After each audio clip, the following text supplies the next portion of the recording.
Selamat datang kembali di channel Sam Cuan. Video analisa kali ini hadir atas permintaan teman kita @jimiloy silalahi.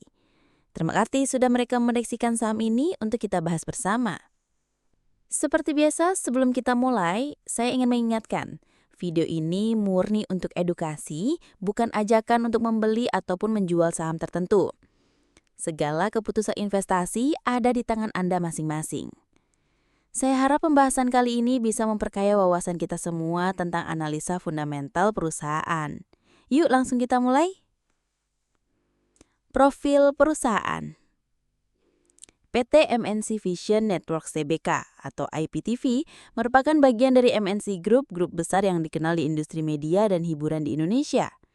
Perusahaan ini pertama kali berdiri pada 27 Desember 2006 dengan nama awal PT Sumber Prima Utama.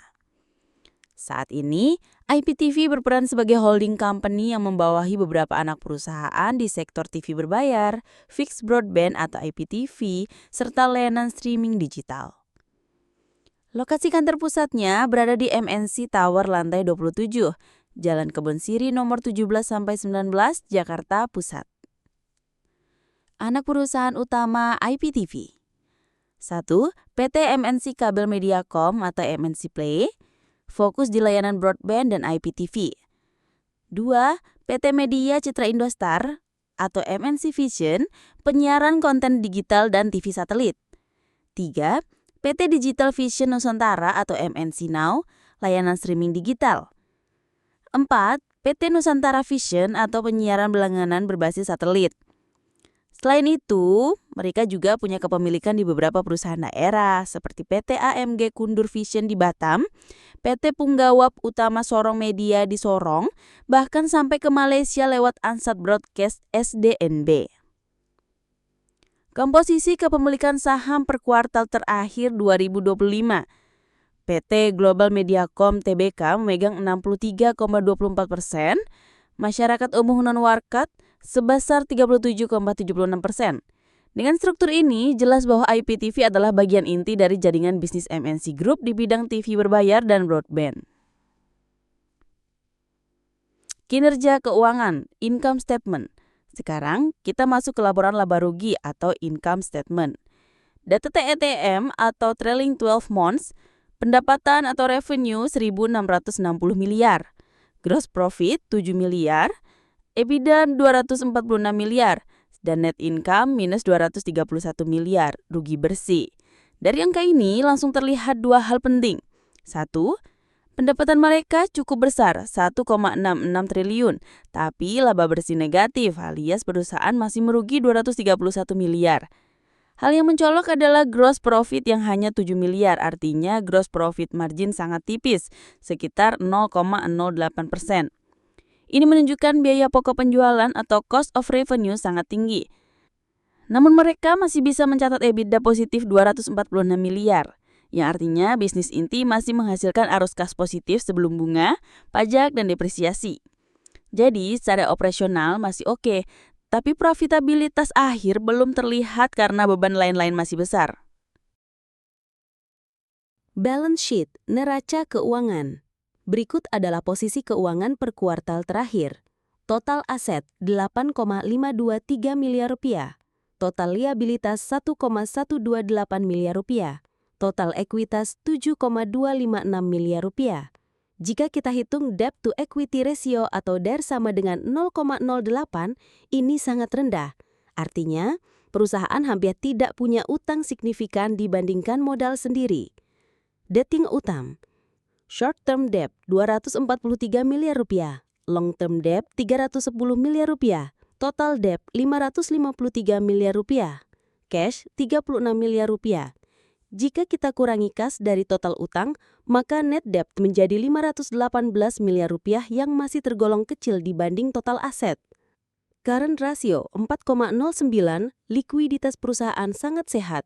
Artinya, aset lancar mereka 4 kali lipat dibanding kewajiban jangka pendek.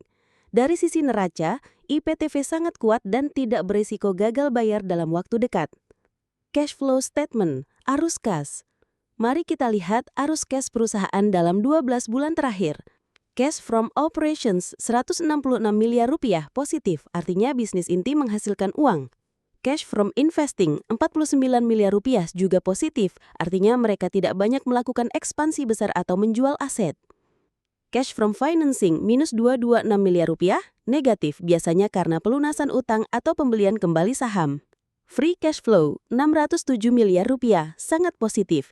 Ini sinyal yang bagus karena FCF adalah indikator kesehatan bisnis sebenarnya. Walaupun laba bersih negatif, mereka tetap menghasilkan uang tunai yang bisa digunakan untuk bayar utang, investasi atau ekspansi. Profitabilitas dan pertumbuhan. Profitability. Gross profit margin 0,08% sangat tipis.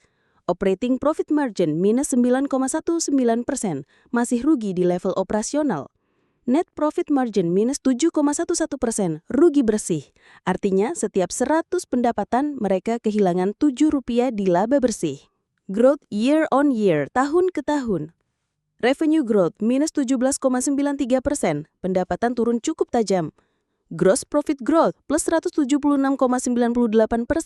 margin mulai membaik, ada perbaikan signifikan. Net income growth plus 37,92%, kerugian mengecil. Ini berarti IPTV sedang dalam proses perbaikan bisnis meskipun pendapatan turun. Valuasi saham. Sekarang kita lihat bagaimana pasar menilai IPTV saat ini. Market cap 1,857 miliar rupiah. Enterprise value 2,513 miliar rupiah. Current price to book value PBV 0,26, sangat murah di bawah 1. Artinya harga saham jauh di bawah nilai buku. Price to sales atau PS 1,12, wajar untuk perusahaan di sektor ini. EV ber EBITDA 10,22 tergolong moderate, masih menarik. Namun karena perusahaan masih merugi, PR TTM-8,05 belum bisa digunakan sebagai patokan. Jika kita bandingkan dengan median PR IHSG 8,98, saham ini belum profitable tapi punya valuasi aset yang murah. Analisa solvabilitas dan efisiensi. Dari sisi solvabilitas, IPTV sangat sehat. Debt to equity ratio 0,08 hampir tanpa utang besar. Total liabilities equity 0,16 rendah. Ackman Z-score 8,33 jauh di atas ambang resiko kebangkrutan. Namun dari sisi return on equity masih negatif, minus 3,18%. Artinya modal yang dimiliki belum memberikan keuntungan. Aset turnover 0,19, efisiensi aset masih rendah. Artinya setiap satu aset hanya menghasilkan 0,19 pendapatan. Kesimpulan dan analisa akhir. Mari kita rangkum. 1. Kekuatan IPTV.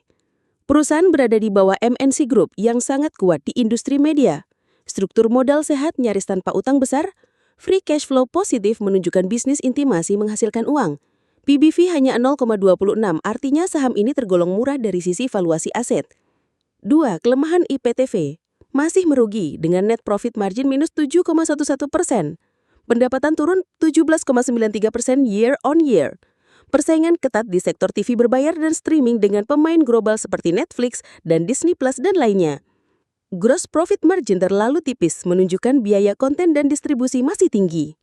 3. Peluang dan prospek. Jika IPTV mampu meningkatkan efisiensi biaya dan memperkuat layanan streaming digital, ada potensi perbaikan margin. Dengan valuasi yang murah, saham ini termasuk menarik untuk investor value investing yang sabar. Perusahaan memiliki peluang tumbuh lewat broadband dan IPTV, mengingat penetrasi internet di Indonesia masih berkembang. 4. Resiko. Jika persaingan semakin ketat dan biaya konten tidak terkendali, kerugian bisa terus berlanjut. Perubahan regulasi di sektor penyiaran juga bisa berdampak. Jadi itulah analisa lengkap untuk MNC Vision Networks Tbk atau IPTV.